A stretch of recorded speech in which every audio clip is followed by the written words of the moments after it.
बिस्मिल्लाहिर्रहमानिर्रहीम। अस्सलाम वालेकुम नाज़रीन, आप यूट्यूब चैनल देख रहे हैं। मैं इमरान खान हूँ। नाज़रीन, पाकिस्तान की मौजूदा हुकूमत ने पाकिस्तान के यौम आज़ादी को भी यौम दिफा बनाकर रख दिया है। इससे पहले मैं आपको बताता हूँ, जब पाकिस्तान मनाया करता था यौम पाकिस्तान, जो 23 मार्च को होता है, 23 मार्च 1940 को करारदाद पाकिस्तान पेश की गई और ये दिन मनाया जाता था दो कौमी नज़रिया के तौर पर कि पाकिस्तान एक अलग नज़रिया पर बना है और पाकिस्तानियों को ये सोचने का मौका दिया जाता है इस दिन में, या पाकिस्तान के लिए ये सारे पाकिस्तानियों को इस दिन इस बात को याद रखना होता है कि हमने ये नया मुल्क बनाया क्यों था, इसके पीछे रीज़न क्या था और हमारा मकसद क्या है। ये इस दिन के लिए था और ये सोचने के लिए दिन था 23 मार्च 1940 की याद में। पहले उसको जो है वो परेडें शुरू हो गई, हेलीकॉप्टर जहाज़ और ये सारी चीज़ें शुरू हो गई और वो एक दिफाई दिन के तौर पर मनाया जाने लगा। यानी ऐसा लगता था कि यौम आज़ादी, क्योंकि वो 23 मार्च है ना, एक बाहर का मौसम होता है, तो उसके अंदर जो है वो परेडें शुरू हो गई और बाकी चीज़ें शुरू हो गई और एक ऐसा दिन जो गौर और फिक्र का दिन था कौम की, उस दिन कौम जो है वो परेडें देख रही थी। फिर उसके बाद जो है वो यौम दिफा पाकिस्तान जो है वो एक दिन है 6 सितंबर, जब पाकिस्तान और भारत के बीच में एक बहुत बड़ी लड़ाई हुई थी और भारत ने पाकिस्तान पर हमला किया था 1965 में। तो पाकिस्तान ने भारत को जवाब दिया था और वो एक ऐसी लड़ाई है जिसमें पाकिस्तान ने एक बड़ी मुश्किल जंग भारत से लड़ी थी और पाकिस्तान को इसमें इस बात पे कामयाबी हासिल हुई थी कि भारत कामयाब नहीं हो सका था, क्योंकि पाकिस्तान की तरफ से अटैक नहीं किया गया था तो हमने तो कोई इलाके लेने नहीं थे, लेकिन भारत ने लाहौर पे कब्ज़ा करना था, सियालकोट पे कब्ज़ा करना था और बहुत सारे इलाकों पे भारत वो करने में नाकाम रहा और पाकिस्तान ने अपना दिफा किया। तो यौम दिफा तो वो है।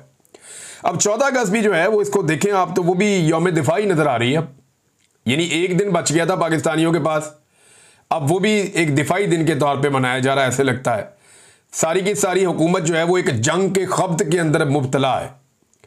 भारत के साथ एक लड़ाई हुई पाकिस्तान की, उसमें भारत के तैयारे गिर गए। तब से लेकर अब तक यानी हमने 1 इंच ज़मीन भी फतह नहीं की, लेकिन भारत ने अपनी बेइज्जती इतनी ज़्यादा करवा ली और उसके तैयारे पाकिस्तान की एयरफोर्स ने ऐसे गिराए जैसे सिटिंग डक्स होती हैं। तो भारतीय तैयारे गिरने के बाद से लेकर अब तक पूरी पाकिस्तान एक जंगी जुनून के अंदर मुब्तला किया हुआ है। भारत ने अभी भी पाकिस्तान के पानियों को रोका हुआ है, अभी भी कश्मीरियों के ऊपर मुजालिम कर रहा है। 1 इंच ज़मीन अभी तक हमने फतह नहीं की और ना हम अपना पानी अभी तक भारत से छुड़वा सके।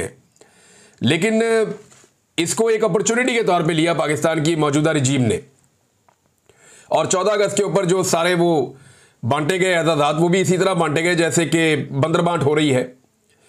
और मार्का हक, ये यौम आज़ादी है, जश्न आज़ादी। अगर आप पाकिस्तान तहरीक इंसाफ पे तनकीद कर सकते हैं कि वो जश्न आज़ादी के मौके के ऊपर किस तरीके से पाकिस्तान तहरीक इंसाफ के झंडे उठा सकते हैं या एहतजाज कर सकते हैं, तो फिर यही आपके ऊपर तनकीद हो सकती है कि आप यौम आज़ादी को किस तरीके से यौम दिफा में तब्दील कर देते हैं।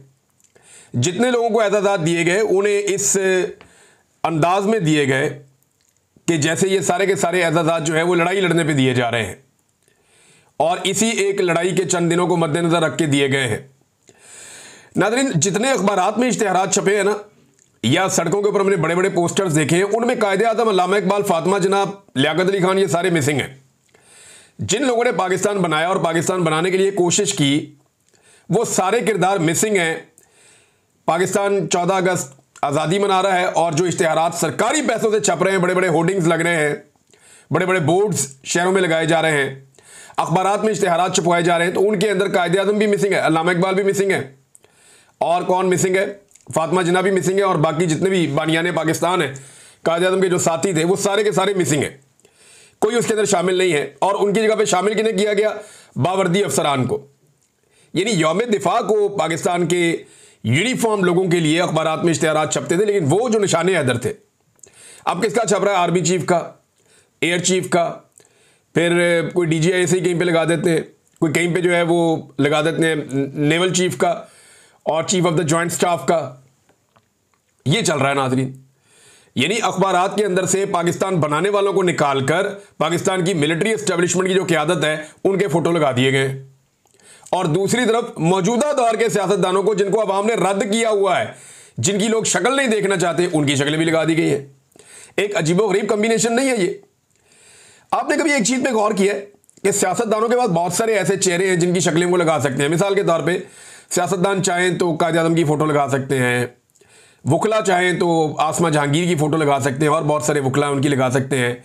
जजेस चाहें तो बड़े बड़े जज गुजरे हैं पाकिस्तान की तारीख में, उनकी तस्वीरें लगा सकते हैं। और इसी तरह अगर ये जर्नल चाहें तो किसकी तस्वीरें लगाएंगे? अगर जर्नैल चाहें तो कोई रिटायर्ड जर्नैल ऐसा है जिसकी फ़ोटो लगा दे निकाल के अखबार के अंदर, जनाब ये बड़ा काबिल फ़ख्र है। मुशर्रफ की फ़ोटो लगा सकता है कोई, ज़िया-उल हक की फ़ोटो लगा सकता है कोई याया खान की फ़ोटो लगा सकता है, कोई अयूब खान की फ़ोटो लगा सकता है? नहीं लगा सकता। सिर्फ हाजिर ड्यूटी फौजी की ड्यूटी करती है ये कौम और ये निज़ाम, सिर्फ हाजिर ड्यूटी ऑफिसर की ड्यूटी करता है ये निज़ाम, और किसी की नहीं करता। आज जिन लोगों की फ़ोटोज़ लगी हुई है ना, जिस दिन ये लोग रिटायर हो गए, देखें कल तक जनरल बाजवा का तोती बोलता था इस मुल्क में, आज किसी एक अखबार में एक छोटा सा फोटो भी उसका नहीं है, क्लिप भी उसका नहीं है। जनरल बाजवा बिल्कुल ही फारग हो गया, कुछ भी नहीं। हालांकि जनरल बाजवा के दौर में भी 2 तैयारे पाकिस्तान ने गिराए थे भारत के, और तब भी भारत को एक शिकस्त दी थी। अब ज्यादा तैयारे गिरा दिए, लेकिन जनरल बाजवा सिरे से गायब है। और अदवार में भी पाकिस्तान ने बड़े कारनामे किए थे। अयूब खान के दौर में एक जंग जीती थी, लेकिन कभी आपको अयूब खान नजर नहीं आएगा। ऐसे आपको जो है वो मौजूदा फौजी की आदत नजर आएगी, क्योंकि मौजूदा एस्टेब्लिशमेंट का तोती बोलता है और सारा कुछ उनके कंट्रोल में होता है। बहरहाल एक यौम आज़ादी था, उसे भी इन नालायकों ने यौम दिफा में तब्दील कर दिया है। ऐसा लगता है पूरी कौम को एक जंग के खब्त में मुब्तला किया जा रहा है और पूरी कौम को एक जंगी और जनूनी किस्म की कौम बनाने की कोशिश हो रही है। भी नॉर्मल रहने दें चीज़ों को। आप कभी कौम को लगा देते हैं कि ये जहाद है, सारे इस तरफ चल पड़ो, अफगानिस्तान जाओ, जाके वहां पे लड़ो रशिया के साथ। फिर कहते हैं नहीं जी, जितने लड़ने वाले थे सारे दहशतगर्द हैं, अब सारी कौम इनके साथ लड़े। फिर बाद में कहते हैं नहीं, इनमें ये वाले गुड हैं, ये वाले बैड हैं, ये तालिबान अच्छे हैं, ये तालिबान बुरे हैं। कभी कहते हैं ये वाला ग्रुप अच्छा है, ये वाला ग्रुप बुरा है, और फिर बाद में उन्हीं को डिसोन कर देते हैं। एक वक्त था कि ऐसी तंजीमें जो कश्मीर में जाकर जहाद करती थी उन्हें सपोर्ट किया जाता था, आज उन्हें नज़रबंद किया जाता है। मेरी समझ से बाहर है। पाकिस्तान की जो मिलिट्री एस्टेब्लिशमेंट है वो रियासत के ऊपर एक अजीबोगरीब पॉलिसी हर वक्त मुसल्लत करके रखती है, और आज एक जंगी खप्त में मुब्तला कर रहे हैं ना। थोड़े अरसे के बाद आप देखिएगा ये सारे कहेंगे कि हमें माशी फ्रंट पे लड़ना है, हमें हथियारों की लड़ाई नहीं लड़नी, हमें हथियारों की बजाय औजार पकड़ने हैं। थोड़ा अरसा बाद आप इनकी ये वाली बातें भी सुनेंगे, जब इन्हें पता चलेगा कि इकॉनमी के अंदर बेड़ा गर्क हो गया है। हालात इनके ये हैं कि जब इकॉनमी पाकिस्तान की तबाह हो रही है, पाकिस्तान की आधी आबादी गुर्बत की लकीर से नीचे चली गई है, लगभग आधी आबादी। बिजली, गैस, पेट्रोल और दवाइयां आवाम की कुव्वत खरीद से बाहर कर दी है इन्होंने। कई गुना कीमत बढ़ गई है चीज़ों की। गंदम और चीनी जैसे बड़े बड़े स्कैंडल्स सामने सर उठा के खड़े हुए हैं। क्रिकेट से लेकर अमन व अमान तक हर चीज़ तनज़ली का शिकार है, और ऐसे में ये तमगे बांट रहे हैं एक दूसरे को। और तमगे बांटने का क्राइटेरिया क्या है कि जिसकी शक्ल और जिसका काम पसंद है, यानी इक्का दुक्का लोगों को ठीक भी मिले। ऐसा नहीं है कि सबको ही बुरे मिले, इक्का दुक्का लोगों को मिले। मुझे खुशी भी हुई कि यार इन लोगों को मिलना चाहिए था, इन्होंने मेहनत की हुई है, काम किया हुआ है। इक्का दुक्का लोगों को ठीक मिले हैं और बाकी सारी बंदरबांट हुई है। यानी अपनी काबीना को ही दे दिया पकड़ के, बिलावल को भी दे दिया। पिछली दफा जो है वो बिलावल की छोटी बहन ने वसूल किया था जुल्फिकार अली भुट्टो का। शहबाज शरीफ ने बड़ा एहसान किया कौम के ऊपर, जी मैं नहीं ले रहा, बाकी सारे ले लो। भैया आपने हुकूमत ले ली है जाली, एक जाली मेडल लेने से क्या फर्क पड़ना था? जाली हुकूमत लेने वाले आदमी को क्या फर्क पड़ता अगर एक जाली मेडल भी वो ले ले तो? जैसी हुकूमत जाली वैसे ही मेडल जाली। जितने टाउट्स हैं उनको बुला बुला कर उनको मेडल बनाए जा रहे, इक्का दुक्का को छोड़ के। पहले ये होता था कि इक्का दुक्का सफारशी शामिल कर दिए जाते थे, 1 2 3 लोग ऐसे ही बीच में ना डाल दिए जाते थे कि चलें अपना बंदा इसको अकोमोडेट कर दें, एस्टेब्लिशमेंट का आदमी है, फलाना बंदा इसको अकोमोडेट कर दें। पहले ये होता था। लेकिन ज्यादातर अवार्ड जो है वो मेरिट के ऊपर मिलते थे और बाकायदा कमेटी फैसला करती थी, एक एक चीज को देखकर फैसला होता था। अब इक्का दुक्का बीच में ऐसे हैं जिनको मेरिट पे मिल रहा है, बाकी सारे की सारी बंदरबांट हो रही है। वो उमर फारूक जो है उसको दोबारा मिल गया मेडल, 5 महीने पहले उसको मेडल दिया था, 5 महीने के बाद सदारती मेडल दोबारा मिल गया। ये गड़ियां गुड़ियां इकट्ठी करता है, जेवर और चीजें इकट्ठी करने का शौकीन है, तो अब मेडल इकट्ठे करेगा ऐसे। तो पाकिस्तान क्या हर साल इसको मेडल बनाएगा? अब इससे और क्या काम लेना? ये इसकी सिर्फ यही है काबिलियत कि इसने, यानी दुनिया के अंदर इसके ऊपर केसेस भी हैं, लेकिन इसकी काबिलियत ये है कि इसने इमरान खान के खिलाफ तोशाखाना वाले केस में आकर गवाही दी हुई है। कहीं से इसने वो घड़ी खरीद ली और खरीद के यहाँ पे गवाह बन गया आके। और जैसे एस्टेब्लिशमेंट ने ये प्लान किया था, वो मैं सारा प्लान आपको पहले माजी में बता चुका हूं। अब ये पाकिस्तान की जो रियासत है ना नाजरीन, ये जान जान के जानबूझ कर पाकिस्तान की जो कौमी अदादात हैं उनकी अहमियत को कम कर रही है, ये ऐसा लगता है। बेतौकीर किए जा रहे हैं ये एजाज़ात। कल कोई भी ये एजाज़ लेने से पहले जब इन लोगों को देखेगा, इनकी शक्लें देखेगा, तो किसी का दिल करेगा लेने का, क्योंकि यार इनके साथ खड़े होकर मैंने ये एजाज़ लेना है तो मुझे क्या फ़ायदा ये एजाज़ लेने का। टाउट्स को एजाज़ मिल रहे हैं, पसंद और नापसंद की बुनियाद के ऊपर एजाज़ात दिए जा रहे हैं। पाकिस्तान में बेशुमार ऐसे सहाफ़ी भी हैं, ऐसे लोग हैं जो मुस्तहिक हैं और जिनको मिलना चाहिए ये एजाज़। मैं उन्हें जानता हूँ, ज़ाती तौर पे जानता हूँ, मुझे पता है कि इन्हें मिलना चाहिए। मज़हर अब्बास साहब को बुलाएं ना, अगर जर्नलिज्म का अवार्ड देना है आपने तो बुलाकर आप उन्हें दें अवार्ड। लेकिन क्योंकि वो बात वो करते हैं जो कड़वी लगती है हुकूमतों को, तो शायद आपको पसंद नहीं है। और बहुत सारे, मैं 1 दर्जन नाम ले सकता हूँ अभी इसी वक्त बैठे बैठे, लेकिन मैं एक ही आपको मैंने मिसाल दी और बहुत सारी ऐसी मिसालें हैं कि जिनके ऊपर आप उंगली भी नहीं उठा सकते। भाई जिन्हें अवार्ड मिलना चाहिए वो तो जेल के अंदर बैठा हुआ है। ये तो वो सारे लोग हैं जिनको अवार्ड दिए गए जो चुप करके बैठे हुए थे मुंह पे उंगली रख के। ये तो इनके लीडर तो नाम लेने के लिए तैयार नहीं थे, मोदी का या इंडिया का। जिस वक्त लड़ाई चल रही थी ये तो इस कैलकुलेशन में थे कि पाकिस्तान लड़ाई हारेगा तो क्या करना है, पाकिस्तान लड़ाई जीतेगा तो क्या करना है। जेल से कैदी नंबर 804 पहले मौके पे खड़ा हो गया था। कैदी नंबर 804 ने पहला ही स्टेटमेंट दिया था और पूरी ताकत से वो भारत के खिलाफ खड़ा हो गया था। हालांकि देखें, पाकिस्तान तहरीक इंसाफ हो या वो लोग जो जुल्म और फसादियत का मुकाबला कर रहे हैं, गुज़िश्ता 3 साल से पाकिस्तान की मिलिट्री एस्टेब्लिशमेंट से उनको शदीद शिकवे और गिले हैं। उन्हें मार पड़ी, जुल्म हुआ, जबर हुआ, फसादियत हुई, उनको जो है बहुत नुकसान पहुंचाया गया। और यही जिन इदारों की उन्होंने सपोर्ट की इस जंग में, उन्हीं इदारों के सरबराहान ने उनके खिलाफ फैसले किए और उन्हें नुकसान पहुंचाया। लेकिन इसके बावजूद वो पाकिस्तान के लिए साथ खड़े हुए। ये अवार्ड उन्हें मिलने चाहिए थे। जिन लोगों ने तकालीफ बर्दाश्त की फिर भी पाकिस्तान के साथ खड़े हुए पूरी ताकत से, ये अवार्ड उन्हें मिलने चाहिए थे। ये अवार्ड आपने साबिर शाकिर साहब को क्यों नहीं दिया? क्योंकि वो पाकिस्तान के साथ खड़े हुए पूरी ताकत से, और उस वक्त खड़े हुए जब वो 3 साल से जिलावतनी की जिंदगी गुजार रहे हैं। इमरान खान को क्यों नहीं दिया, जो कैदी है, जेल के अंदर है, जुल्म बर्दाश्त कर रहा है, अपने मुंह से कहता है कि फील्ड मार्शल आसिम मुनीर की वजह से मेरे साथ ये सब कुछ हो रहा है, और वो आदमी भी पूरी ताकत से पाकिस्तान के साथ खड़ा हुआ इंडिया के मुकाबले में। अवार्ड तो देना उसका बनता था कि यार देखो, इसने उन लोगों को सपोर्ट किया जिन्होंने इसको तकलीफ दी और इससे नफरत की, लेकिन ये जाती इख्तलाफात को भुलाकर पाकिस्तान के लिए खड़ा हुआ। और उस वक्त खड़ा हुआ जब नवाज शरीफ, जरदारी, ये बिलावल, ये सारे ये मुंह पे उंगली रख के बैठे हुए थे, ये तो बात ही नहीं करते थे। कितने दिन तक तो हम इनको, बाप बेटी को और बाकी सारों को हम गैरत दिलाते रहे कि खुदा का नाम है, कोई एक जुमला ही बोल दो। वहां ये बोलने का नाम नहीं लेते थे। अब ये अवार्ड इकट्ठे करते फिर रहे हैं, आप अंदाजा कीजिए। नाज़रीन, एक इख्तियार दे दिया गया पाकिस्तान की फोर्सेस को, और ये बड़ा खतरनाक इख्तियार है जो अब दिया गया है। इसके हवाले से जो खबर है मैं आपके साथ शेयर करता हूं। शक की बुनियाद पर किसी भी शख्स को 3 माह के लिए कैद किया जा सकता है। यानी सिक्योरिटी फोर्सेज, उन्हें शक हो गया ये बंदा ठीक नहीं है, चुप को अंदर करो। अब 3 महीने तक उस बंदे का कोई वाली वारिस नहीं है, 3 महीने इसको अंदर रख सकते हैं, और 3 महीने के बाद ये कहें जी वो ठीक है, शक था। भाई 90 डेज उस आदमी की जिंदगी के आप खा गए हैं। आप उसने कैद के अंदर आपने उसको डाल दिया है, उसकी सारी जिंदगी आपने तबाह कर ली है, उसके ऊपर आपने एक ठप्पा लगा दिया है। किसी को भी उठाएंगे और अंदर डाल देंगे। यहां तो पाकिस्तान के अंदर तमाम कवानीन को अपने सियासी मुखालिफिन को कुचलने के लिए इस्तेमाल किया जाता है। अब ये शहबाज हुकूमत ने किया ये कारनामा, और याद रखिएगा ये सारी चीजें इनके गले पड़ेंगी। और 14 अगस्त के मौके के ऊपर जब आजादी का दिन है, इंसानों को कैद करने का एक घटिया और ड्रैकोनियन किस्म का लॉ ये लोग लेकर आए हैं। शायद अब इसकी तफसील मैं आपको बताया दूं, ये एक्चुअली है क्या। इसके ऊपर जो एक राय दी है सेनेटर मुश्ताक अहमद खान साहब ने, वो ये कहते हैं, शहबाज हुकूमत की इंसदादे दहशतगर्दी तरमीमी एक्ट का खौफनाक कानून कौमी असम्बली से पास करने की मजम्मत करता हूँ। ये कानून के नाम पर लाकानूनियत है, ये शहरियों की आज़ादी छीनना है, आज़ाद शहरियों को गुलाम बनाने का कानून है, ये ब्लैक लॉ ड्रैकोनियन कानून है। इससे पूरा पाकिस्तान एक कैद खाने में बदल जाएगा। इस कानून से police, FC, security forces, intelligence इदारों को गैर मामूली अंधे इख्तियारात हासिल हो गए हैं। इससे जबरी गुमशुदगी और इंसानी हकूक की खिलाफ वर्जियां बढ़ जाएंगी। ये आज़ादी इज़हार राय और प्रेस की आज़ादी को भी मजीद सुकेड़ देगा। 14 अगस्त के मौके पर शहबाज और जरदारी हुकूमत का यह इकदाम शर्मनाक है। शक की बुनियाद पर पुलिस, एफसी, फौज, इंटेलिजेंस इदारे किसी को भी 3 माह तक कैद कर सकेंगे।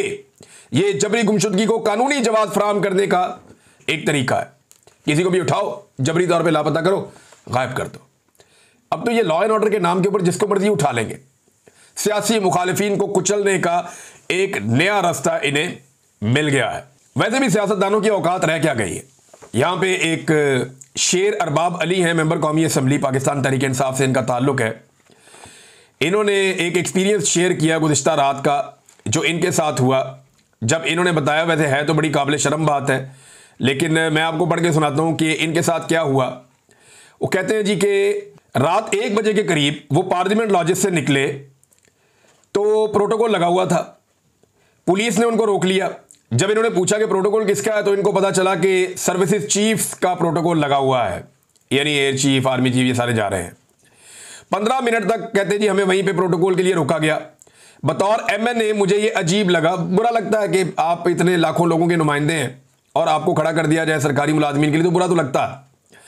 लेकिन जब मुझे वार्डन ने यह बताया कि आपके साथ वजीर दिफा भी अपने मातहत सर्विसेज चीफ के प्रोटोकॉल के इंतजार में खड़ा है, तो फिर उन्होंने कहा जी मेरे दिल को तसल्ली हुई। यानी जब मुझे यह बताया कि आपके साथ वजीर दिफा भी खड़ा है। अब ख्वाजा आसिफ साहब की गैरत पता नहीं कहां जाती है उस वक्त जब वो अपने मातहतों के प्रोटोकॉल के लिए सड़क के ऊपर खड़े हो जाते हैं और वहां पे रुल रहे होते हैं। ये पड़ी इनकी सिविलियन सुपरमेसी। तो उन्होंने कहा जी मेरी शर्मिंदगी काफ़ी कम हो गई। 80 के करीब फौजी गाड़ियों के झुरमट में 4-5 प्रोटोकॉल की गाड़ियां हमारे सामने से गुजर गई। तो नादरीन, ये है पाकिस्तान की सूरत हाल और सिविलियन सुपरमेसी की सूरत हाल। ख्वाजा आसिफ साहब की तो औकात इतनी रह गई, अब शिकायतें ही लगाते रहते हैं। बस फौज को शिकायतें लगाने वाले बच्चे का रोल रह गया ख्वाजा आसिफ का। यानी कहते हैं PTI की पुरतशद्दुद सियासत है और ये मुतशद्दद सियासत कर रहे हैं। 14 अगस्त पे भी कहाँ वो डंडे डुंडे मारे उन्होंने किसी को, या किसी जगह पे गोलियां चलाई हैं पाकिस्तान तहरीक इंसाफ ने। अब मुझे ऐसा लगता है कि ये फोबिया का शिकार हो गए इमरान खान के मुखालिफिन। कोई इमरान खान का नारा लगाता है, इनको लगता है तशद्दुद हो रहा है। कोई पाकिस्तान तहरीक इंसाफ का झंडा उठाता है तो इनके ऊपर तशद्दुद हो जाता है। ये इन चीज़ों से ज़हनी तौर पे टॉर्चर इनको होता है और इन्हें तकलीफ होती है कि आज हमने सब कुछ करके देख लिया, तब भी इमरान खान का झंडा भी उठा लेते हैं लोग, PTI का, उसका नारा भी लगा लेते हैं। फिर लोग इमरान खान की मकबूलियत में भी इजाफा हो रहा है। तो ये चीज़ इनको टॉर्चर करती है। तो इस किस्म का तशद्दुद है। तो फिर ये तो पुरतशद्दुद सियासत ही हुई कि जब तक वो अपना झंडा उठाई रखेंगे, जब तक कि वो इस निज़ाम से लड़ते रहेंगे, तो इनके ऊपर टॉर्चर होता रहेगा। मुझे तो ऐसा लगता है कि किसी दिन अगर इमरान खान साहब ने यह कह दिया ना कि पाकिस्तानी पाकिस्तान का झंडा उठाकर निकलें, तो शायद पंजाब पुलिस या पाकिस्तान की पुलिस और फोर्सेस पाकिस्तानियों से पाकिस्तान का झंडा भी छीनना शुरू कर देंगी। यानी अगर इमरान खान कहे कि आप सब ने पाकिस्तान का झंडा उठाकर निकलना है, तो बहुत मुमकिन है कि पाकिस्तान की कौम से पाकिस्तान का झंडा भी छीनने की कोशिश शुरू हो जाए और पाकिस्तान की फोर्सेस इस काम पे लग जाएं। क्योंकि जो भी इमरान खान कहता है उससे इन्हें तकलीफ होती है और उससे ये एक अजीबोगरीब अज़ियत पे चले जाते हैं। नादरीन, 2 चीफ जस्टिस के हवाले से खबर है, एक सुप्रीम कोर्ट के चीफ जस्टिस और एक खबर है इस्लामाबाद हाई कोर्ट के चीफ जस्टिस के हवाले से। बड़ी मज़ाहिया खबर है, लेकिन सुप्रीम कोर्ट के चीफ जस्टिस की खबर पहले लेते हैं। याया अफरीदी ने कमेटी इजलासों की कार्रवाई को पब्लिक कर दिया है। उसमें कम से कम ये तो पता चला कि जो 26वीं आईनी तरमीम है उसके बारे में फुल कोर्ट क्यों नहीं बुलाया जस्टिस याया अफरीदी ने। अब जरा उनकी मंतक आप सुने। ये मरियम नवाज खान साहिबा ने इसको लिखा और इसके साथ डॉक्यूमेंट भी है। और चीफ जस्टिस पाकिस्तान के तौर पर 26वीं तरमीम पर फुल कोर्ट इजलास बुलाना जरूरी नहीं समझता कि माजी की तरह इससे पब्लिक को सुप्रीम कोर्ट पर बातें बनाने का मौका मिलेगा और जजेस के दरमियान हम आंगी भी मुतासिर होगी। एक क्या जज जो है ये दूध पीते बच्चे हैं जो आपस में इनकी हमांगी खराब हो जाएगी। भाई कौम से इतनी भारी तनख्वाहें लेते हैं, जब कोई एक मसला आपके सामने आता है तो उससे भागने के बजाय बैठ के उसका सामना करना होता है। नहीं जी नहीं, इस मसले को हमने इसलिए फेस नहीं करना कि हमारी हमांगी आपस में खराब हो जाएगी। क्यों जी? ये तो वही बात हो गई कि कबूतर जो है बिल्ली को देखकर आंखें बंद कर ले कि जनाब क्योंकि ये मसला जो है इससे हमारे आपस के ताल्लुकात खराब हो सकते हैं, लिहाजा ये कौमी मसला जो है इसको हमने देखना ही नहीं है। अंदाजा करें आप। और दूसरा कह रहे हैं पब्लिक को बातें बनाने का मौका मिलेगा। और भाई जमहूरियत है पाकिस्तान में, आप ठीक करेंगे लोग ठीक कहेंगे, आप गलत करेंगे लोग गलत करेंगे। अदलिया को इस बात की फिक्र कब से होने लगी कि पब्लिक बातें बनाएगी? भाई अदलिया का इससे क्या लेना देना है? आपने सिर्फ इंसाफ करना है। इसलिए कहते हैं ना कि कानून अंधा होता है, वो ये नहीं देखता कि सामने कौन खड़ा है। या इसके असरात क्या होंगे? कानून ये देखता है कि इंसाफ होना चाहिए। चीफ जस्टिस की बात आप सुने। इससे पहले नादरीन ने खिताब किया था इस्लामाबाद में, जो चीफ जस्टिस लाकर बैठाए गए हैं, वहां लाहौर हाई कोर्ट से उठाया, 15वें-16वें नंबर से लाके यहां पे चीफ जस्टिस बना दिया। तो जब उन्होंने अंग्रेजी में खिताब किया, लोगों ने बहुत मजाक उड़ाया। तो मैंने सोचा कि चलो हमारी कौमी ज़बान नहीं है, सलाहियत तो होगी कोई ना कोई इस शख्स में कि इन्हें चीफ जस्टिस यहां पे इस्लामाबाद हाई कोर्ट का लाकर लगाया गया है। तो मैंने ये मार्जिन रखा कि हमारी कौमी ज़बान नहीं है तो कोई अच्छा नहीं भी बोल सकता, बाज़ औक़ात इससे कोई फ़र्क नहीं पड़ता। लेकिन जब उन्होंने उर्दू में बात की तो पता चला ये तो उर्दू में भी फारग हैं। यौम आज़ादी के मौके पे वो भी तारीफ़ें कर रहे थे और जंग की बातें कर रहे थे। यानी ये चीफ जस्टिस का क्या काम है जंग की बातों के साथ? भैया आपने बात करनी है, आप पाकिस्तान की बात करें, आज़ादी की बात करें, खुद मुख्तारी की बात करें, कानून और इंसाफ की और आइन की बात करें। वो भी जंग के खब्त पे, मैंने कहा ना पूरी कौम को जंग के एक खब्त के अंदर इन्होंने मुब्तला कर दिया जानबूझ के। हालांकि कौम को इससे अभी कोई सरोकार नहीं है। कौम ये कहती है कि उन्हें उनके हुकूक कब वापस किए जाएंगे। जनाब इन्होंने कहा लोहा पिघलाई हुई दीवार, ये तो मैंने आज तक मिसाल सुनी नहीं। बहुत अजीब उर्दू बोली है, बड़ी बेरब्त किस्म की उर्दू बोली है। कोई एक जुमला जो है वो पूरा सही तरह से वो अदा नहीं कर पा रहे थे जितनी मैंने सुनी है। ये हालत है जिस शख्स को chief justice Islamabad high court लाकर लगाया गया है। बहुत शुक्रिया पाकिस्तान की एस्टेब्लिशमेंट का। और उन्हें ऐसे ही लोग पसंद आते हैं जिनकी सलाहियत जो है वो थोड़ी कम होती है, जो लाइक लोग हैं, पढ़े लिखे लोग हैं, जिनको बहुत ज्यादा समझ है चीजों की, वो समझ नहीं आते एस्टेब्लिशमेंट को। एस्टेब्लिशमेंट ये चाहती है कि जिस तरह वो खुद नालायक हैं, उनसे कुछ दर्जे ज्यादा नालायक लोगों को लाकर मुख्तलिफ जगहों पे लगाएं ताकि वो लोग आंखें बंद करके एस्टेब्लिशमेंट के अहकामात को जो है वो बजा लाएं। नाज़रीन बाजोड़ में भी एहतजाज हो रहा है इस वक्त, और शहरी जो है जो बाजोड़ में ऑपरेशन से मुतासर हुए हैं वो उमरी चौक में काले झंडे लेकर बैठे 14 अगस्त के दिन। आरफ हलवी साहब का एक पैगाम है, वो आपको सुनाता हूँ इस वीलॉग के आखिर में, और फिर नेक्स्ट वीलॉग में आपसे बातचीत होगी। और क्योंकि अभी हम जाएंगे 8 बजे मैनचेस्टर में, सब इकट्ठे होंगे और एक विंसलो रोड है वहाँ पे हम लोग यौम आज़ादी की तकरीब अपने दोस्तों के साथ हम इंशाल्लाह मनाएंगे 8 बजे विंसलो रोड पे। तो नाज़रीन आरिफ अलवी साहब ने कहा अपने जो एक ट्वीट है उसके अंदर, उन्होंने कहा कि जश्न आज़ादी मुबारक मेरे प्यारे हमवतनों, कैदी नंबर 804 को भी ये दिन मुबारक हो। हमारा लीडर कायद आज़म के बाद हमारा सबसे अजीम कायद आज भी दो कौमी नज़रिए की जंग लड़ रहा है। ए वतन के बासियों, तुम पूछोगे ये कौन सी नई जंग है? सुनो, पाकिस्तान आज भी दो कौमों में तकसीम है। एक कौम है गासिबों की, लुटेरों की, इक़्तिदार पर कब्जा करने वालों की, झूठ, जुल्म और कत्ल करने वालों की, और दूसरी कौम है गरीबों की, मुफलिसों की, भूखों की, 9 मई के असीरों की, तंग दस्ती से तंग तारकीन वतन की, बेरोजगारों की, रोटी कपड़ा और छत से महरूम लोगों की। मेरे हमवतनों, हकीकी आज़ादी का ख्वाब सिर्फ इमरान खान पूरा करेगा। पुरअमन जद्दोजहद जारी रखो। अल्लाह की नुसरत मेरे नबी सल्लल्लाहु अलैहि वसल्लम के सदके हमारे साथ है। वो दिन दूर नहीं जब तुम सचमुच आज़ाद होगे। ये जनाब आरिफ अलवी साहब का ट्वीट है। आखिर में उन्होंने लिखा इमरान खान को रिहा करो। नाज़रीन बहुत शुक्रिया आपका, अपना ख्याल रखिएगा, अपने इस चैनल का भी। अल्लाह हाफ़िज़।